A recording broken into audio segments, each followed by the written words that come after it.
another tool set. Like you went to college, you understand this, you focused on this, and it's an easy language for you. And for others, they're feeling that 38%, they feel like this is a difficult language to try to grab a hold of and do have the time to learn it. Yep. And in my opinion, that 38% for the most part represents the part of the communities that we need the most. They're the ones serving the underprivileged. They're the ones that aren't the glamorous nonprofits, you know, the food banks and the homeless shelters and the teen rescue centers and these type of things. Can you walk me through a simple step approach you would use to, if you stepped into an organization, into a nonprofit, to help them turn around a negative situation into a positive situation?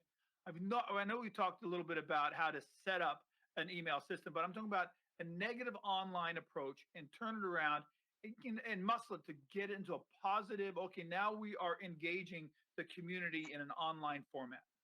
Yeah, absolutely. So I think that to me, the place you start is you start around focusing on relationships specifically, and you also start small. Because you are right, it does become daunting. There's a million different kind of bells and whistles and fancy objects that you can run into.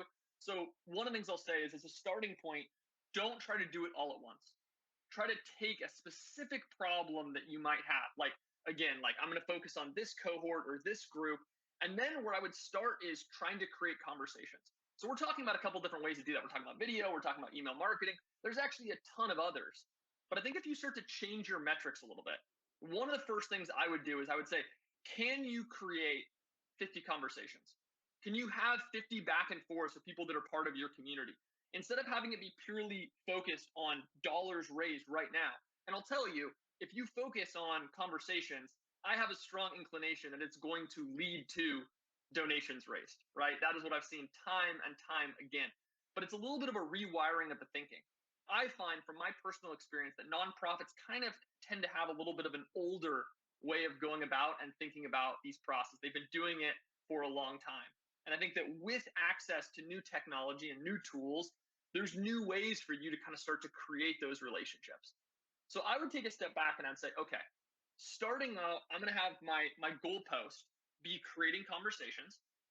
And then to create conversations, then I think it takes a step back and really trying to understand what the people in your community value, right? So part of this is, as an example here, when you start to, let's say you start to do email automations and you start trying a couple different things. One is you highlight the end product.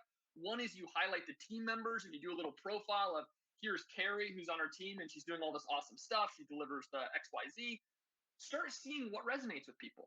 What are they opening? What are they clicking on? What are they engaging? Try to understand your audience. And when you do that, that can also help you kind of create your little buckets or segments, as I said. Okay, I find that 70% of my audience really seems to engage with this type of content. This portion seems to really resonate with this type of content. And you then from there can start turning that momentum around.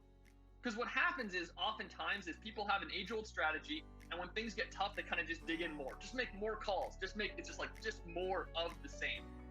So I think that instead it's take a step back, focus on fundamentals, realize that all business, whether it's in the private sector or whether it's nonprofit, it's person to person, right? Person to person is what is fundamentally important. So you're trying to figure out how to do that in a sustainable and scalable way. So that's where I would start.